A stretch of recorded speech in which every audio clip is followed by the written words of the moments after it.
Friends, I hope that you are having a truly wonderful day today. In today's video, we are going to be doing another Storytime Luciano the Jumper video. This time, we are setting our story in the fused worlds of generic Barbarian and Shrek. I'm so excited, and if you are here, I hope that you are enjoying the Jump Chain videos so far. Let's go ahead and dive right on into the story. The instant that Luciano the Jumper finishes their build, they feel their surroundings blur, and they end up shutting their eyes as everything becomes illusory and blurred. When they open them, they are standing in the middle of Shrek's swamp. Already, this land is considered theirs due to the nature of all of the choices that Luciano ended up making for this particular jump. They can sense magic filling them, both magic from their nature as a rage cleric and also fairy tale magic, and it feels good. At the same time, they sense their enormous form, and they feel the power that fills their muscles. It takes a second for all of their senses to finish acclimating to the bizarre and often unpleasant place that they are now in, at least unpleasant relative to their human standards and sensibilities. At the same time, voices begin to become audible, and figures begin to move at the edge of Luciano's vision. Luciano's senses immediately inform them that none of these people who are attempting to interact with Luciano or with the rest of the setting are enemies. In fact, they are actually Luciano's good friends, other ogres, orcs, and various other lesser monsters, as well as some monsters that are not lesser but different, such as slimes and trents, who have decided to follow Luciano, or rather Shrek, and who, in this particular universe, Shrek has begrudgingly accepted leadership of. Luciano's mind fills with powerful meta-knowledge, and they also sense their weapons waiting to be called on, waiting to be used. All of this brings a smile to Luciano's face. For the time being, Shrek is sort of gone. Shrek's memories and personality will still influence Luciano, but a lot of Shrek's personal traits are existing facets of Luciano's own nature, so it's rare that it will be a direct conflict. Luciano and Shrek are, especially this version of Luciano, who has gone on numerous adventures and has become a sometimes begrudging, sometimes not so begrudging hero who has helped save nations and worlds before, are more alike than they would seem at first glance. Luciano begins issuing orders to their allies and to the people who have elected to follow them. The orders are followed through rather quickly. All sorts of monsters, from kobolds to goblins, going ahead and deciding to do as Luciano says, because Luciano is their chief, and over the course of this version of Shrek's life has proven that they deserve leadership, that he deserves leadership more than anyone else. Every single person who is here, which is not an incredible number of people by any means, is someone who loyally and willingly follows Luciano / Shrek. They go ahead and start doing as Luciano asks, going ahead and setting up all sorts of fortifications and going out of their way to make this area more defensible. Luciano informs them that in the days to come there will be a deluge of fairy tale creatures who are coming to try and call this land home. Luciano tells them that he will accept responsibility for these creatures and that they will join the tribe. This is not something that bothers Luciano in any meaningful capacity, although in keeping with their desire to be seen as Shrek, they decide to act as though this is more of a burden than it actually is. Nonetheless, Luciano also informs them that they will be taking a handful of creatures with them, and they will be going on an adventure over to Lord Farquaad's land. Some of the monsters are surprised that Shrek remembers Lord Farquaad's name, but it's a name that Luciano / Shrek have heard over and over again from people who have accosted Shrek and as well as Luciano's own meta-knowledge. Luciano decides to preempt a good deal of the plot and wants to make use of the meta-knowledge that they have, because this is one of the first times that they've been able to have meta-knowledge and have been able to use it meaningfully. At the same time, this is the very first time that the dragon attacks. Luciano hears it long before it becomes noticeable by Luciano's allies, and when the giant beast appears in the air, Luciano immediately begins to use telekinesis to go after it. At the same time, they begin to hurl some of their axes, some of their Francescas, and they make use of other weapons as well, including, and very famously, their boomerangs. Some of these objects confuse and surprise the followers of Shrek, but no one really questions it when Luciano and the dragon begin to engage in one-on-one combat. Luciano skillfully uses telekinesis to inflict all sorts of annoying status effects on the dragon. And Luciano also allows the dragon to go ahead and simply be during this particular encounter. Luciano has a plan long term to deal with the dragon that will make a lot of people happy, or at the very least that will make a lot of Luciano's followers and allies happy. So for now, they decide to simply fend off the beast. Among other things, they assault its wings using telekinesis, weighing them down, and they prevent the dragon from breathing fire by clamping its mouth shut with telekinesis. Luciano's telekinesis is incredibly powerful, but it is not strong enough to meaningfully deal life or death blows to the dragon. Annoyingly for the dragon, however, it is more than strong enough to keep the dragon from unleashing its fiery breath. After a short while, the dragon realizes that it is outmatched here, especially because during this particular encounter, some of Luciano's allies are here as well and are making a nuisance of themselves, hurling spears and distracting, and even using their own bodies as weapons to try and inconvenience the dragon. The dragon also notices that it can't seem to land any significant blows on its enemies due to a number of different factors, one of which is Luciano's telekinesis, but another of which is Luciano's passive renewal ability, which allows the allies of the ogre to heal in real time from some of the damage. Not completely. The dragon is still more than strong enough to knock out some of the combatants, but the dragon watches as the earliest people that it knocked out begin to regain consciousness, and this stuns the dragon. When the dragon attempts to flee, the dragon does find it suspiciously easy because Luciano does not encourage their followers to go after it, nor do they launch any attacks once the dragon has made up its mind. Unbeknownst to the dragon, Luciano is also a mind reader and is more than capable of dealing with this dragon, as well as subtly implanting thoughts and whispers in the dragon's own mental voice that encourage the beast to flee.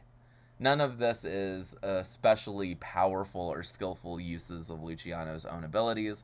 These are simply things that they have the ability to do without any serious difficulty. When this confrontation is done, Luciano immediately takes some of their followers, heals their allies, and begins to use bits and pieces of fairy tale magic to aid in the construction of fortifications throughout the swamp, especially the area immediately surrounding their home cabin, and then begins to walk. They walk and walk for about a day and a half before they come across the donkey, which is in the process of flying in midair. The donkey is berating those who are below it and is laughing, and Luciano simply watches as the canon events of Donkey's first encounter with Shrek begin to play out. The donkey falls, multiple people attempt to capture it, and Luciano intervenes. When Luciano intervenes, the donkey becomes immediately grateful, and the humans are run off. Luciano does not bother going back to the swamp because they already know what is waiting for them at the swamp. Instead, they decide to go to Lord Farquaad's territory. They take the donkey, they take their allies and order their allies to protect the donkey, and they begin to walk. They walk and they walk, and they walk and they walk, until they reach the land of Lord Farquaad.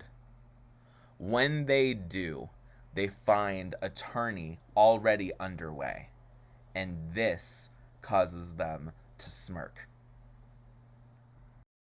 The land of Duloc is an interesting place inhabited primarily by humans and by fairy tale creatures who have been the victims of systemic discrimination.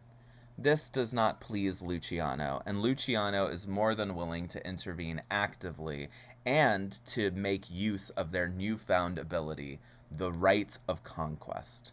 The Right of Conquest is what I am calling Luciano's barbarian-like ability to defeat someone and to take what is theirs, and to gain some sort of legitimate rulership and authority over the things that belong to those they have defeated.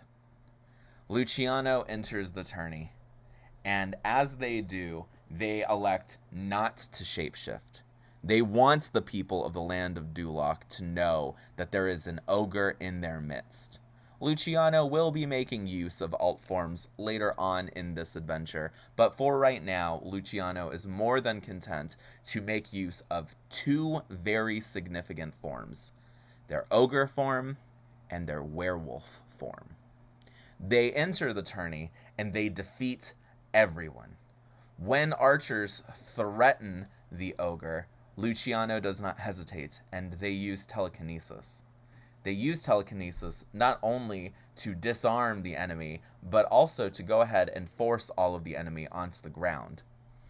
All of the enemy's height advantages and weaponry advantages are completely nullified by the powerful usages of telekinesis that Luciano has had the ability to develop over the course of 10 years in Chronicle, as opposed to the handful of months that the actual trio of characters in that film had the power for. Luciano's abilities are on full display here, and all of this frightens Lord Farquaad. Luciano never hears out the compromise that Lord Farquaad intended to offer Shrek, and instead uses telekinesis to drag the man over to the ground. He lifts him off of his high elevation, and he pulls him to the floor. And when he does, he enters his werewolf form and immediately massacres Lord Farquaad. There is no hesitation, there is no mercy.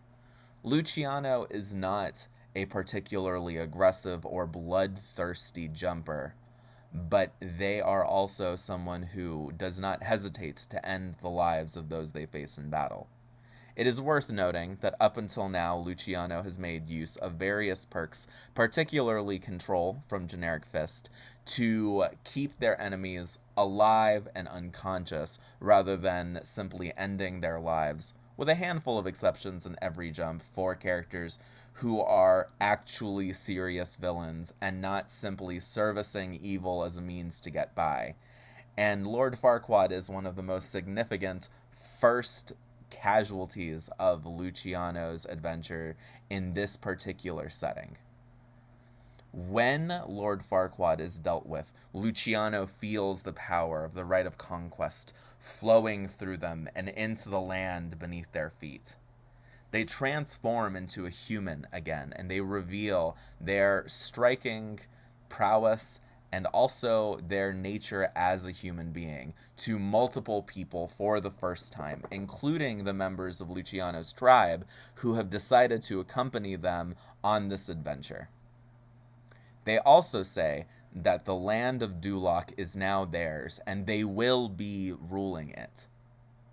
This is not something that Luciano is particularly excited about. It is not something that Luciano relishes, but at the same time, Luciano knows that it's better that there is a reluctant but skilled and benevolent leader than an excited but inept and cruel one. And so Luciano has decided that for the time being, at the very least, they will rule over the land of Duloc. They initially go ahead and deal with those who are loyal to Lord Farquaad over the course of a handful of days, gradually earning the loyalty of those people and then dispatching those that they cannot earn the loyalty of, because those that they cannot earn the loyalty of are criminals and assholes who would more than happily service evil if it means that they get to stay in power, as opposed to people who are not happy to serve evil, but do so as a means to get by. Luciano carefully considers and weighs the lives of every single person who they end up massacring, but at the same time they do not hesitate to do what is necessary for the people of Duloc, and also to help their own followers gain a more advanced base of operations. Luciano then goes ahead and converses with the magic mirror, making use of it and figuring out the details of the quest, which have not changed. The dragon attacks again, and it is once again repelled, not just by Luciano, but also by new human allies, as well as fairy tale creatures who were not yet carted away to the swamp. When all of this is over, Luciano decides to go and save the princess, and also to go and deal with the dragon drawback and the talking animal drawback in much the same way. Luciano and a new retinue of people, including humans who are able to travel and who are not necessary for the governance of Duloc in Luciano's absence, go ahead and make their way to the legendary castle where the dragon and Fiona live when the dragon is not out raiding and pillaging people and destroying things. The journey is a bit arduous. It takes a couple of days, during which Luciano stops by the swamp, converses with people, and begins the necessary preparations to move the people from the swamp over to the castle of Duloc and the region of Duloc as a more settled area. Luciano's followers are more than happy to do as Luciano says, something which Luciano is grateful for, and at the same time, the business that Luciano has imported is now beginning to make its way over to the land of Duloc. Luciano's business, for those of you who don't remember, is a general, largely influential business that buys and sells a wide range of goods and also manufactures a number of things that Luciano has imported as a result of gaining it from completing a scenario in Generic Werewolf. Luciano used it to great effect during the adventures in Chronicle / Generic Totally Not Mind Control, and now it is a very helpful thing to have in the land of this world. I know that the kingdom is far, far away. Not the kingdom of Duloc, but one of the other kingdoms. I don't know if this world has like a name, so I guess this is just a fairy tale Earth. I wouldn't be surprised if this world does have a name, but I wouldn't know it off the top of my head, and that's fine. So Luciano, after this, takes their allies, and they all make it over to, at the very least, those that are in the traveling retinue, all easily make it over to the castle. And when they reach the castle, they find themselves staring down a bridge, and Luciano elects to make things a lot easier for everyone, including Donkey, by simply flying everyone over the bridge. Luciano is not here to waste time. They're not here to play games. They are here to go ahead and resolve some of the conflicts, especially because at this point, Luciano is aware that the Barbarian hordes are undoubtedly beginning to close in. The Barbarian hordes from all over a number of different worlds have been unleashed on this planet, and Luciano wants to handle them, but to do so, Luciano needs allies, needs resources, even more so than Luciano already has. And one good thing about Luciano is that they are always willing to work for the stuff that they get. So, Luciano and Luciano's retinue all make it across the lava-filled chasm that separates the edge of a volcano from the cave where the dragon and Fiona live, and when they enter, they encounter the dragon once more. Luciano smirks at the dragon and reaches out a hand before using telekinesis to clamp its mouth shut once more and to weigh down its wings. Luciano looks at the dragon and says, "I am not your enemy, and I am going to make sure that you realize that. But for right now, there is something I need to do, and I need to make sure that you are going to behave." Luciano's hand stays raised and the dragon finds that it can only barely move. It is a bit surprised to realize that in all of its previous encounters, Luciano was deliberately holding back. At the same time, Luciano fully unleashes the full potency of all of their intimidation perks at once. The dragon is not quite cowed, but it feels a powerful respect for the creature that it has been trying to hunt down. The beast's mind is something that Luciano can understand. The dragon is an intelligent, sapient being. Luciano has no problem recognizing its intent and figuring out the truth of its mental proclamations. When it releases its grip on the dragon's mouth, the dragon does not attack. Luciano smiles and introduces the dragon to the donkey and encourages the two of them to go and chat, saying that they will find that they have much more in common than they would think, while Luciano goes up the tower to Princess Fiona. When Luciano reaches the place where Princess Fiona is waiting, Princess Fiona pretends to be asleep, and Luciano chuckles. Luciano calls out to the princess and tells her that they know who she is and that they know about the curse, and that they are here to free her, but also asks that they have a conversation before that. This surprises Fiona, who gets up and looks at Luciano intrigued. Luciano reveals that they are an ogre, but then, with a smile, transforms into a human. Over the course of their journey, they had gotten used to being in their ogre form, and they found that a part of them preferred it.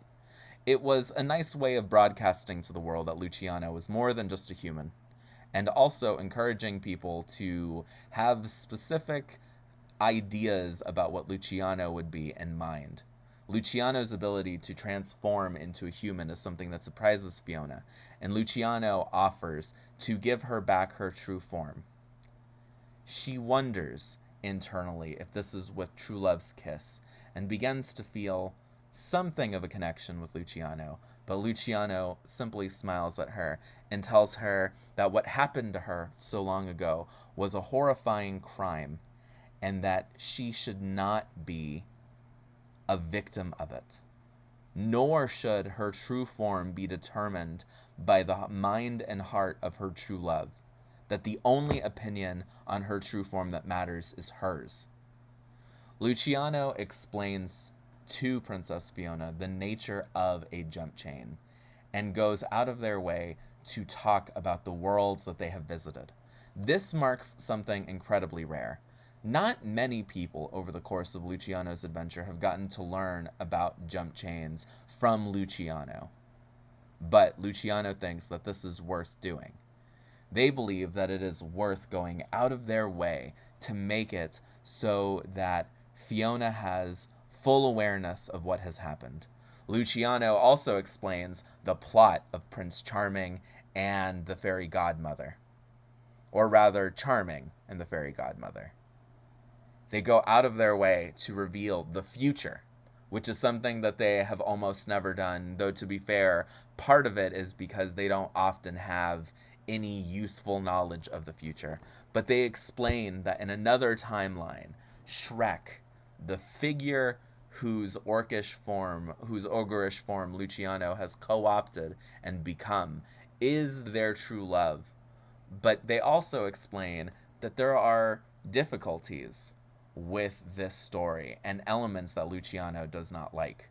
Luciano does not like that Princess Fiona's true form is something that was determined in effect, or at least influenced by Shrek, and Luciano says that the curse itself is something that is horrifying, and that they have the ability to break it without using true love's kiss. This surprises Fiona, and Fiona asks for more details. Luciano explains that they possess an ability called a passive renewal, which will undo any sort of hostile effect with enough time. They also explain that they have fairy tale magic, and for the first time reveal the wand. This surprises Fiona, who has, in this universe at least, seen the fairy godmother and seen a wand that looks eerily like that one in her possession. Luciano chuckles and explains that that is indeed her wand that she is seeing, but rather a replica of it. Luciano uses fairy tale magic as well as the power of a passive renewal, fusing them and synergizing them to undo the effects of the curse that Fiona has long endured. This causes Fiona's true form to become that of a human and frees her from the nocturnal effects of her curse. She feels the curse shatter, and she falls to her knees, having long stood up and talked face to face to Luciano, as she feels the power of the magic that has affected her whole life suddenly be undone. She is unsure of what to do next. Luciano explains that there are barbarian hordes that will soon threaten the entire world, and that it is on everyone to stand united against them and to turn them back. Luciano does propose an alliance with the land of Duloc and does offer to take Fiona back to her people. She gratefully accepts this offer, and Luciano smiles at her. The two of them leave the castle together, both in their human forms, accompanied by Donkey, the dragon, and the other members of their retinue. Luciano uses their potent telekinesis and the dragon's flying ability to quickly get back to the swamp, reveal what is going on, and then travel to the land of Duloc and reveal what is going on. Luciano takes note of all of the infrastructure that exists throughout Duloc and begins mentally readying it to be used and to be fortified against the hordes that are getting closer and closer every single day. It is during this time that Luciano has their first encounter with the hordes. A small scouting party, perhaps 30 people strong, approaches the land of Duloc and demands that the people who live here and run it pay tribute or face a invading party that will raid them and will take more than they would have asked for. Luciano rebuffs this offer and uses their abilities to decimate the party. They do not allow any survivors to escape, but they do capture people and do not actually massacre them in the same way that they were massacring the followers of Lord Farquaad. This is all very important, and immediately after this, Luciano demands that the people who are over here be taken well care of, and that they be used to learn about the barbarian hordes, which are going to be approaching quicker and quicker. At the same time, Luciano urgently informs Fiona that the time is now for them to go ahead and move, and for them to go over to the land of Far, Far Away, because Far, Far Away, despite being a much bigger region, may not have the same success in rebuffing barbarians that they did. Luciano has a number of potent abilities that allow them to win a fight decisively and quickly, in addition to their telekinesis and the abilities that they gained from the from the builds that they selected for this particular setting. Luciano also has super speed and parkour abilities. And all of these abilities allow Luciano to be an incredibly dangerous fighter who can easily tackle even entire groups of enemies. And that's not even talking about the abilities they have from Generic Fist, one of which makes it so that the number of enemies that they're fighting is not an important factor, and that they're actually able to account for and handle numerous different enemies without any serious problems. These abilities together make Luciano an incredibly dangerous fighter. Luciano takes Princess Fiona, and they go by themselves to the land of Far, Far Away. They're able to reach it in hours, and when they reach it, they find the outer edges of the land being assaulted and harried by all sorts of undead menaces. This confirms one of Luciano's biggest fears. The necromancer that they were supposed to face is already here and is fully active in the world. Luciano had already explained the possibility of this to Fiona, but Fiona, seeing it, is disheartened by it. Because when you face undead, even if you face 1,000 weak undead, every single loss of yours can become a potential gain for them. And soldiers have fallen to the undead menace.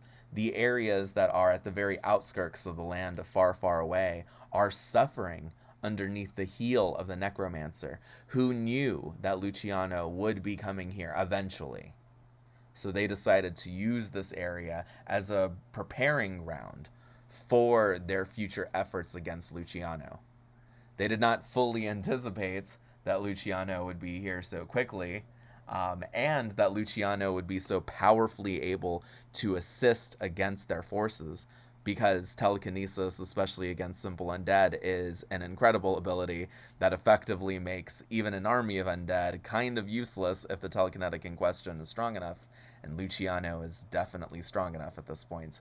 But Luciano and Fiona are very quick to go and make it to the capital of Far, Far Away, and they effortlessly go and find Princess Fiona's mother and father. They explain that the curse has been broken, and they explain the full details of what is to come to the king and queen, who are all too eager to accept Luciano's offer of an alliance.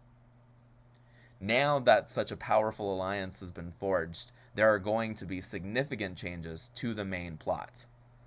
But one of the next things that happens is the emergence of the fairy godmother and Charming. Luciano and Fiona are encouraged to stay the night and to work with a number of military leaders in the morning to begin to come up with plans for the future. Luciano easily accepts this offer, and Fiona, of course, is more than happy to be back home, and the two of them converse over what to do in the future.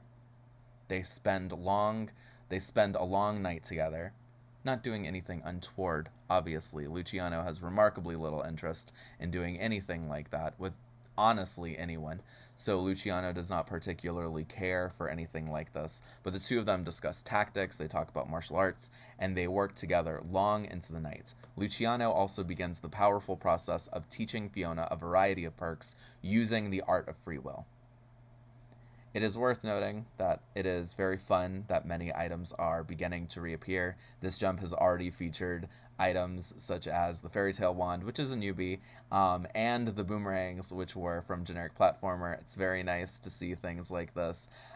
Even if items don't explicitly appear in a story, they often are being used in the background just in subtle ways.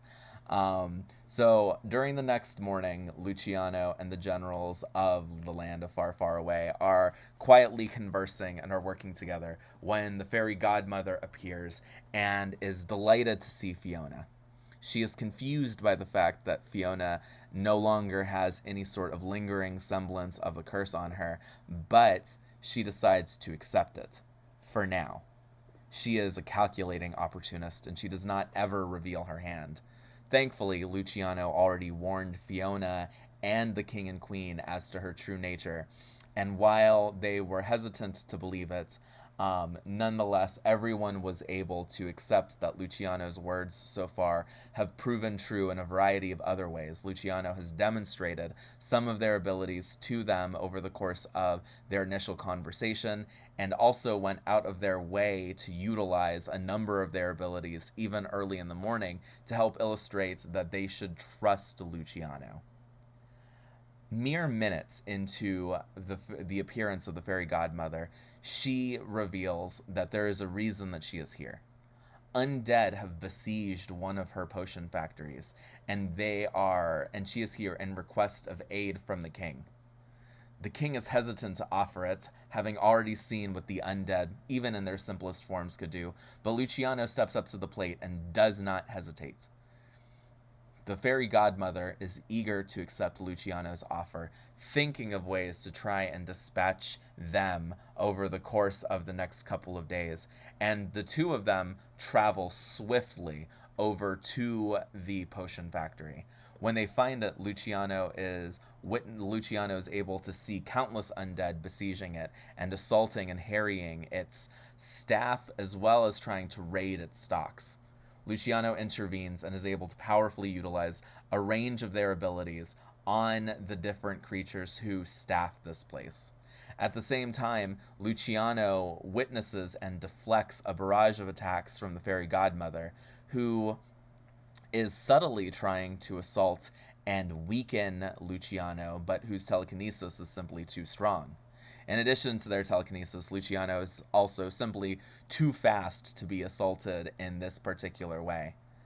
Luciano does not reveal their own magical wand, but simply waits and watches.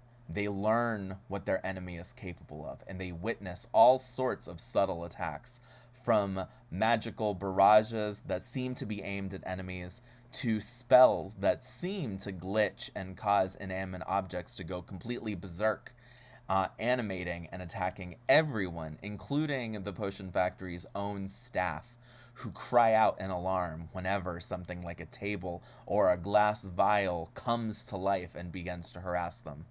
Luciano is quick to dispatch every enemy, including the inanimate objects supposedly wrongfully animated by the fairy godmother.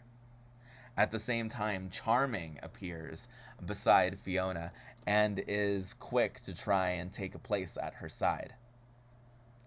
During this time, Fiona and Fiona's parents are quietly conversing about some of the material difficulties of the alliance that Luciano has proposed and that they have decided to accept.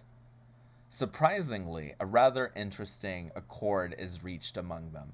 They decide that they will keep ruling the land of Far, Far and Away, and that Fiona will be the person who goes to the land of Duloc and the swamplands, and who serves as an aide and a partner to Luciano the Jumper.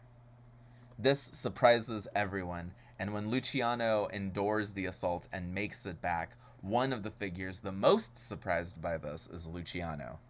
Luciano does not hesitate to accept this offer, and they actually realized it during their journey back, but not immediately while it was happening, thanks to the range of their telepathy and their subtlety with it.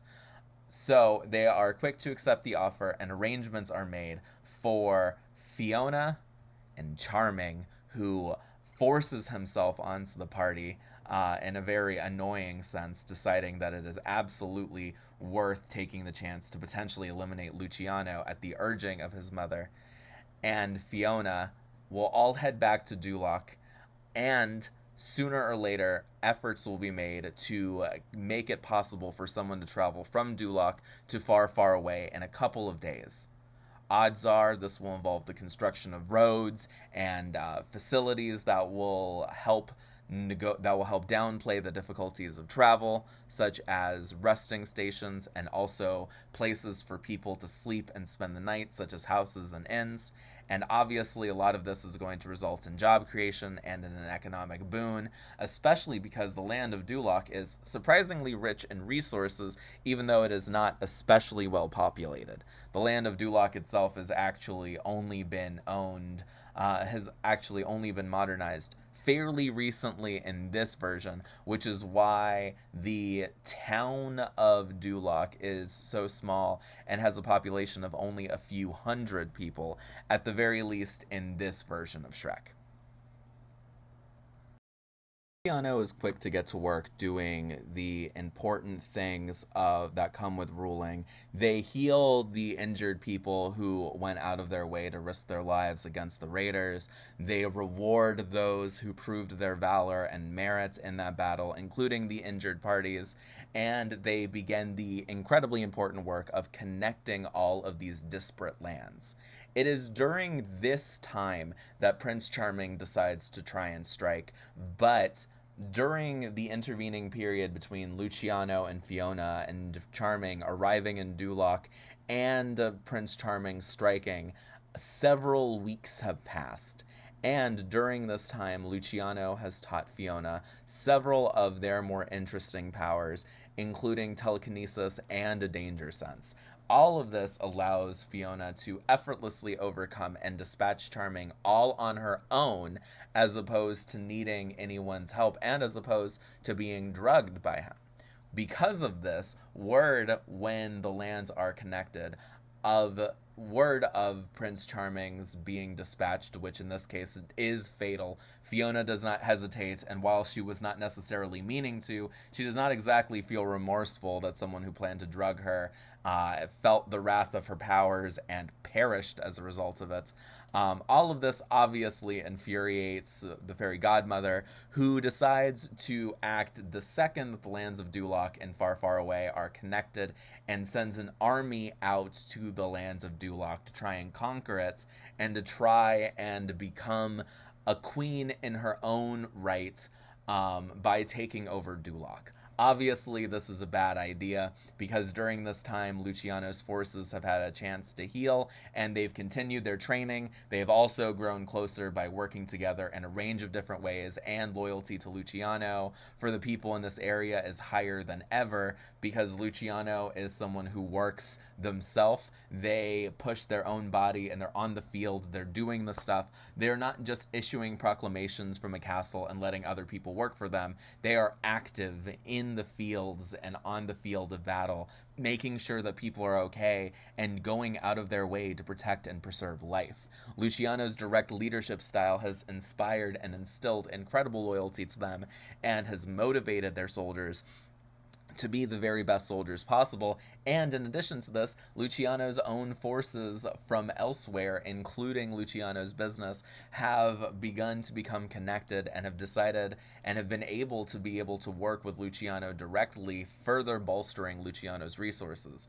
The army of the fairy godmother, which mostly consists of normal people who work in her factories, people who owe her debts, and also animated objects, is dispatched almost effortlessly. And the fairy godmother finds herself locked in a pitched battle with Fiona, the dragon, Donkey, and numerous other characters, including Luciano. And they find that despite their best efforts, they are not able to do things as well as they should be able to. Both Fiona and Luciano utilize their telekinetic abilities against the fairy godmother. They do so in ways that are sometimes subtle and sometimes not subtle. Sometimes they will simply thwack her wrist at the last minute with a telekinetic burst to cause her energies to fly elsewhere and to be completely ineffective. And other times they will erect force fields or even use large objects as shields against the fairy godmother. The fairy godmother is quickly routed, and her demise comes in a form that is kind of fitting. In the original canon of Shrek, Lord Farquaad perishes because Lord Farquaad is eaten by the dragon. That did not happen in this particular version, but this time the figure who lands the final blow on the fairy godmother is the dragon. The dragon at this point is a full ally and friend of Luciano / Shrek and Fiona, and is Donkey's effectively wife. They're definitely romantic partners. They have not had Drogons yet, or whatever they call the donkey fusions, dronkies or whatever. They have not yet had those, just because not enough time has passed. But the two of them are romantically linked, and the dragon is also fiercely loyal to Luciano, just independently of it being linked with the donkey. So the dragon crashes down onto the battlefield after having used its fire breath multiple times and devours the fairy godmother.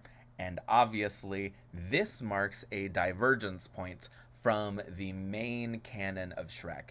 We were never very closely attached to the main canon of Shrek, but because of the nature of these alliances, and various other things, including the death of Charming, there is no reason for multiple of the events in the third Shrek movie or for any of the events in the fourth Shrek movie to happen. So because of this, there is a long period where the world is able to rapidly adjust to all of the changes that have happened over the course of the last adventure. The land of Far Far Away regaining its princess is a significant event. The land of Duloc losing its lord and gaining a king, as well as being connected to the land of Far Far Away and to the swamplands through a series of roads and other buildings that will help facilitate travel, is a significant event, and so is the emergence of barbarian hordes.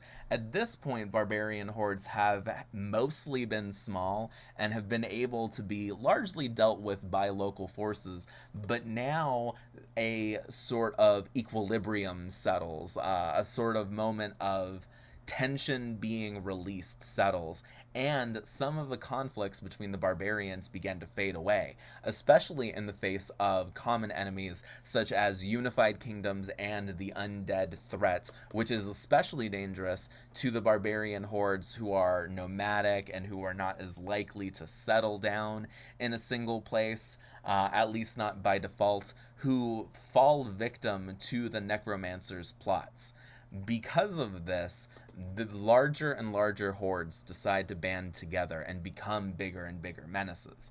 At the same time, Luciano, Fiona, and the king and queen of Far, Far Away begin to work on making overtures to other kingdoms and begin to expand the network of alliances. Duloc very quickly finds itself being connected to numerous other places, numerous other neighboring kingdoms, and also begins to become more and more modernized. Luciano's business people, who were primarily in lands like the land of Far, Far Away, began to move closer to the swamp and also to Duloc, and the land between the swamp and Duloc itself begins to become more modernized. Small towns and communities begin to appear, and more places are connected by an ever-expanding network of roads. At the same time, more and more barbarians begin to battle with Luciano and the land of Far, Far Away, as well as the other allied places. Those barbarian hordes are defeated one by one, often because they were weakened both between battles with other barbarian hordes and also fighting the necromancer's armies. The necromantic horde began to take over and subvert kingdoms of their own, and this begins to become a cause for alarm for Luciano, who realizes that the time is beginning to draw ever nearer to a final momentous confrontation between the heads of the barbarian hordes, the undead armies, and the alliances of kingdoms and communities that Luciano stands kind of at the head of, along with the king and queen of Far, Far Away and Fiona. About this time, a period which has included multiple years and several different 100 battles and even entire campaigns, Luciano's forces have been gradually growing more skilled, more cohesive, and have begun to be better able to integrate both barbarians who've been defeated and who have sworn allegiance to Luciano, and various powerful creatures, including other dragons, as well as more trents and ogres and orcs and all sorts of other monsters, and even some of the defeated, liberated undead, because during this time Luciano has been using free will bombs and has been freely subsuming some of the forces that the necromantic hordes have been unleashing at their enemies. This unusual alliance of free-willed beings, all of whom have willingly agreed to serve under the same banner, becomes stronger and becomes better known across the world. As the threats of the barbarian hordes and the undead armies become bigger and bigger problems, and situations begin to snowball and escalate, more and more forces find themselves beginning to agree with Luciano and joining the alliance that Luciano has. Pretty soon, this is a continent-wide force consisting of hundreds of thousands of different troops, all of whom willingly agree to work together, many of whom have personally witnessed the heroism and charisma of Luciano in their fully unleashed battle form, which is a very fun time for Luciano, because at this point Luciano has begun to enjoy having confrontations and has begun to enjoy being parts of armies and gaining valuable experience on the battlefield. They have never hesitated to use their enhanced constitution and their strength to save allies from enemies, and also even to save people who are neutral parties who got swept up into the confrontation. They've even liberated the undead and have worked to undo the conditioning and the brainwashing and the cultural beliefs of various barbarians who would gleefully slaughter normal civilians if they had their way, transforming even despotic villains in some cases into great heroes. However, The undead army continues to advance. Eventually, the undead army becomes as big as the biggest collectives of barbarian hordes, and barbarian leaders needing a reprieve and needing relief and aid come to Luciano, sending scouts asking for Luciano's intervention. Luciano does not hesitate to come to their aid and rescues countless lives, both weakening the hordes of zombies and skeletons and other undead, which at this point have begun to include multiple magical creatures, including dragons, from the wrath and control of the necromancer, and the situation is beginning to change. The necromancer is realizing more and more that any sort of direct confrontation that leads to a battle with Luciano and Luciano's forces on average will fail. It is not always a direct loss, it is not always a super huge loss. Luciano's forces have been defeated before and have been converted into enemy troops on occasion, but when that happens, Luciano appears on the battlefield themselves and they directly intervene, and while they may lose the battle in the long run, at the same time the abilities of the necromancer are subverted and are used as weapons against the necromancer because Luciano frees the creatures that it enslaves. Even though in some cases those creatures are then immediately laid to rest and are able to move on, more than a few volunteer and choose to stay on this earthly plane and fight against the necromancer, enraged by the ways that their bodies were defiled. They join the forces of Luciano willingly, and they serve as fervently as any other troops. In fact, they serve more fervently than other troops because they don't have their corporeal limitations. The necromancers, realizing that they are facing a losing battle, and they are beginning to accept that the prophecy definitely made some points. So they decide to try and do things in a more brutal, roundabout way, and they go to the land of far, far away using their magic and try to take it over. They take over the capital city in one fell swoop, and they decide that rather than risking angering the people of far, far away by turning the king and queen into a martyr, they would break the king and queen, but leave them alive and use them to break the morale of the people of the land of far, far away. At this point, they have not yet realized that Luciano is fast as fuck boy and is able to move to almost any region in the world that they have been to extremely fast. They use a combination of their items and their abilities to lead their forces to the land of far, far away, and they engage with the necromancer in one final frantic battle in the capital city. The scene in the capital is chaotic. All sorts of forces under the command of Luciano, personal royal and honor guards, are hard at work in the streets, battling both undead and subverted and corrupted living soldiers, as well as those who have been broken by the torture they witnessed the king and queen enduring.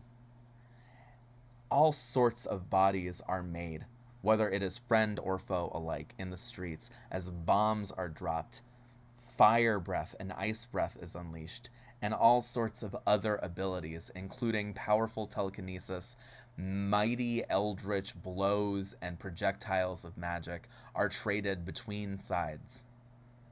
For hours, the confrontation rages, even as Luciano utilizes their full super speed to truly devastating effect, oftentimes clearing out dozens or sometimes even hundreds of troops in one fell swoop. More and more and more and more emerge. Luciano uses all of the abilities at their disposal, from the floating weapons to the war elephants to their own powerful rage-based abilities and, surprisingly potent at this point, magic, to all sorts of devastating effect. Buildings are animated. Roads come alive in an effort to throw off the yoke of the necromancer. And in many cases, it is still not enough. The necromancer's forces are like a flood. Every defeated, slain citizen and every broken, tortured soul bends to the whims of the necromancer.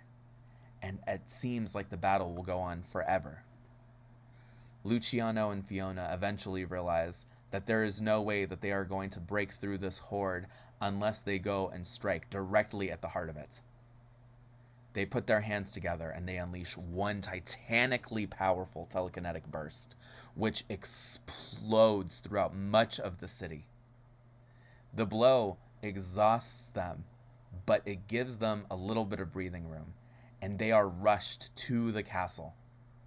Their forces hurriedly usher them in through the front gates of the castle, and at this point, numerous people who are still alive turn on the necromancer, having witnessed both the ferocity of the telekinetic burst and seeing Princess Fiona alive and well and unlike her family, and decide that it is necessary for them to intervene, that if they do not act now, they will surely lose this fight, and that if they die, it was worth it because they died protecting their kingdom. They died protecting the people they love and the people they gave the ability to rule over them. People they have come to learn, to trust, and respect in new ways due in part to the leadership of Luciano and the Grand Alliance, which has made the world and the city much more modern. They turn on the necromancer and the necromancer's forces, and even though many of them perish, they are still able to inflict devastating losses on even powerful undead. Luciano and Fiona are together when they confront the necromancer, a lich with a powerful phylactery in the form of its crown, which has been magically told to teleport if the lich should ever be defeated. Luciano is not a powerful wizard at this point. They do not possess particularly advanced arcane abilities. However, they do have strong senses, and they can sense the magic, to some extent, coming off of the crown. They also recognize what kind of a creature the necromancer is, and they telepathically warn all of their allies of this.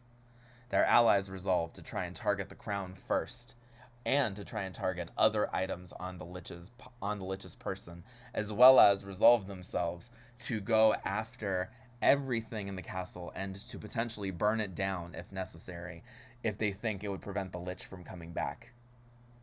The lich only knows some of Luciano's abilities at this point, and is not prepared when Luciano transforms into a werewolf and hurls himself at the lich. The powerful necromancer uses potent magic to repel Luciano, but not before its staff is yanked away with a potent telekinetic burst from Fiona herself. Luciano, while being hurled back, is able to defeat several undead who had survived the sudden turn of events, and in each case felt some of their stamina come back to them. So they use that stamina to hurl themselves at more undead and to clear out the throne room in a matter of seconds. Now that the lich is on the back burner, the lich attempts to teleport, but it's not fast enough. Luciano hurls himself at the lich and is able to tackle the creature. The creature still has a body, and so it feels the pain of Luciano's furred mass hit it at the speed well exceeding the speed of sound. Bones shatter, and for a moment the lich is disoriented. During this time, Luciano rakes the crown off of its head and shatters it with a single telekinetically powered burst of energy. This causes the lich to cry out in pain. Luciano is thankful that the lich was not intelligent and kept its most powerful equipment on itself, because as the phylactery is shattered, the lich begins to visibly weaken and cry out in agony. The sound was loud enough that it almost launched Luciano off of the lich, but because of the lich's now weakened abilities, the lich is no match, and Luciano destroys it using another set of telekinetically powered attacks. When the lich perishes, all of its remaining soldiers perish at once with it. This is a bit sad. Luciano would have rather had the chance to heal the soldiers and to give them their free will and to allow them to spend time with their family. But at the same time, Luciano is happy that they've been laid to rest. The barbarian hordes in the immediate aftermath of this do not turn on the people that they have fought side by side with. Instead, they agree to a long-term union, many of them going to Luciano's land. At this point, 9 years have passed. There's only 1 year left. The remaining year that Luciano will spend in this setting is a time of peace and rebuilding, of collaboration and friendship. Obviously, not everything is perfect. Not everyone gets along, especially not right away, but everyone has enough respect for each other to give everything that they need sincere tries and to work together in peace and in friendship and to attempt to get along with each other and to try and make things better. When the last year comes to an end, Luciano is inside of the royal bedroom inside of the castle of Duloc, and they are looking at Fiona. Fiona at this point already knows that Luciano has co-opted a body and knows that Shrek is supposed to be Fiona's true love. Luciano is quiet as they look at Fiona one last time. They are aware that they are mere minutes from the ending of this jump. They wish Fiona well, and though they say that they personally are not sure what happens when they leave a setting, they hope that Fiona can be happy. Fiona wishes that they could be happy as well. And when Luciano the Jumper's consciousness is sucked out of Shrek's body, time in this particular setting continues on. This is a little bit unusual, but Luciano the Jumper is more of an omniversal citizen than a hero. It is true that in this particular setting they were a hero, but also Luciano the Jumper in this particular setting was part of the cause of so much commotion and danger. It was because Luciano fused the two settings together and took on drawbacks that new enemies emerged. And it's true that opportunities for peace and friendship and collaboration emerged as well, but this world was put in danger because of Luciano's actions. Luciano is a little bit more complex than being just a hero or just a villain, and they watch as Shrek regains full control of their body, and they smile when Shrek looks at Fiona and smiles. Their consciousness is quickly zipped away over to their actual home, the personal reality that they own, and they are placed in front of a machine. Once again, their benefactor stands before them, and there is no smile on the creature's featureless face, but Luciano can easily sense the happiness radiating off of them. The benefactor always seems delighted when Luciano gets up to shenanigans and goes on adventures and is an active participant in changing a setting, especially if the change is for the better. And they congratulate Luciano, and they ask Luciano where they would like to go next. This has been this story. I hope that you guys enjoyed it. I definitely had fun changing elements from the original canon and thinking about how all of them would work. I had fun bringing back items and perks from old settings and incorporating them meaningfully into the plot. I think it's really cool that we were able to go and radically change such a setting, but also that we were able to make it better. I think that it's more fun that Fiona's curse breaks on its own, or that it breaks through some sort of intervention that is not the intervention of true love, where it is Fiona's own will that determines what her true form is, rather than the heart and mind of her true love. I know that that is probably not going to be the most popular interpretation of that, but I was always kind of annoyed by that changing. I think that what matters is what Fiona finds beautiful, and the fact that the curse was something that was forced on her, something that is now no longer affecting her, and that she is able to determine her own destiny. I really like that There's lots of questions that are up in the air, like who is going to rule over the land of Far Far Away and the land of Duloc next. My personal headcanon in this particular setting is that Shrek and Fiona will end up becoming a couple long term, and that they will end up ruling over both lands together. That Shrek has been changed by the experiences of having Luciano be a part of them and be the primary driver of their body. It's true that there's certain elements of this that are kind of body horror-esque, but I also kind of like it. I think it's interesting to imagine Shrek as a sort of like back voice in the mind of Luciano the Jumper, who was active and who was watching events. I think it is so neat to watch everything play out from this perspective. I like to imagine that at times Shrek was like biting his nails as he watched the battle take place, and as he watched Luciano the Jumper fully throw themselves into combat and fighting face to face with a number of different people. In some cases, multiple enemies all at once. In other cases, facing entire hordes all by themselves.